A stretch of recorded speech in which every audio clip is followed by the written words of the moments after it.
बहुत समय पहले की बात है। किशन अपनी नानी के घर रहता था। उसको बचपन से ही भूतों की कहानियां सुनने का बड़ा शौक था। वो अक्सर अपनी नानी से भूतों की कहानियां सुना करता था। वो कहानियों में इतना घुस जाता था कि वो अपने आप को भूतों की दुनिया में ले जाता था। एक दिन की बात है, उसकी नानी उसको एक भूतिया बस की कहानी सुना रही थी। पिलवा स्टेशन की बात है। एक बार मैं और तेरी माँ घर लौट रहे थे। हमें उस दिन रात ज्यादा हो गई थी। पूरा स्टेशन खाली था। ये देखकर हमको अजीब लगा, पर ज्यादा देर तक हमारा ध्यान उस बात पर नहीं गया। हम दोनों बस का इंतजार कर ही रहे थे। तभी वहाँ एक बूढ़ा आदमी आ जाता है। वो हमें दूर खड़ा घूर रहा था। वो हम दोनों को बड़ी ही अजीब नजर से देख रहा था। वो बिना कुछ बोले हमारे पास से निकल जाता है। थोड़ी ही दूर जाकर वो हमारी नजरों से गायब हो जाता है। हमें वहाँ खड़े खड़े बहुत देर हो चुकी थी, पर अभी तक कोई भी बस नहीं आई थी। अब हमें डर सा लगने लगा था। माँ, कितनी देर हो गई पर अभी तक कोई भी बस नहीं आई, और कितनी रात भी हो चुकी है। घर पर सब परेशान हो रहे होंगे। हाँ बेटी, अब करें भी तो क्या। लगता है अब थोड़ी देर में बस आ जाएगी। थोड़ी ही देर में एक बस आ जाती है। माँ, बस आ गई, चलो जल्दी से चलकर बैठते हैं। हाँ बेटी, चलो। दोनों जल्दी जल्दी जाकर बस में बैठ जाते हैं। बस स्टेशन से रवाना हो जाती है।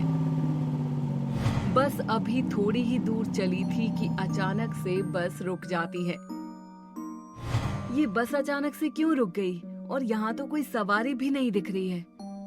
थोड़ी ही देर बाद बस का कंडक्टर आवाज लगाता है।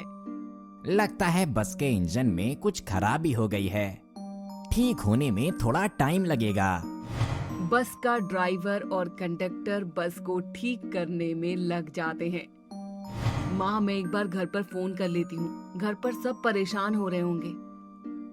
किशन की माँ फोन लगाने को फोन निकालती है, तो फोन भी बैटरी कम होने के कारण बंद हो चुका था। माँ, ये फोन भी बंद हो गया है। बस में से एक आदमी बाहर घूमने निकल जाते हैं। रास्ता बहुत ज्यादा सुनसान और डरावना लग रहा था। इतनी देर में जोर से चिल्लाने की आवाज सुनाई देती है। सभी लोग भागकर आवाज की तरफ जाते हैं। वहां जाते हैं तो देखते हैं कि बस में सवार कोई आदमी था जो जमीन पर गिरा हुआ था। अरे, इसको क्या हुआ? अभी तो ये यहीं पर ठीक ठीक घूम रहा था। मेरे को लगता है यहाँ कुछ गड़बड़ है। तभी उसको पीछे से खींचता है। उसको खींचते हुए झाड़ियों में ले जाता है। सभी लोग जल्दी जल्दी भागकर बस में चढ़ जाते हैं। भैया, बस को जल्दी भगाओ, नहीं तो ये भूत अभी हमें भी नहीं छोड़ेंगे।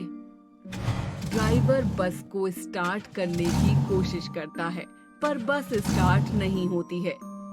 एक भूत ड्राइवर को बाहर की तरफ खींच लेता है। एक दो भूत खिड़कियों को तोड़ने लगते हैं। हाय राम, ये नासपिटे तो अभी अंदर घुस जाएंगे। वो लोग धीरे धीरे करके एक एक लोग को बाहर खींच रहे थे। बेटी, तुम कुछ करो, नहीं तो ये नासपिटे आज हमें जिंदा घर नहीं जाने देंगे। किशन की माँ बस के सभी दरवाजे और खिड़कियों को बंद करती है और खुद ड्राइवर सीट पर बैठ जाती है और जैसे तैसे करके बस को स्टार्ट करने की कोशिश करती है। बहुत देर तक वो बस को स्टार्ट करती रहती है और आखिर में बस स्टार्ट हो जाती है।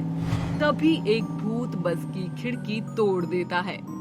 बेटी, बस को भगाओ, नहीं तो ये नासपिटा अंदर घुसने वाला है। किशन की माँ बस को जोर से भगाती है, जिससे वो भूत बस के नीचे गिर जाते हैं और आखिर में वो सब लोग उन भूतों से बच जाते हैं और सभी लोग उस दिन के बाद उस रास्ते पर जाना बंद कर देते हैं और ना ही किसी को जाने देते हैं।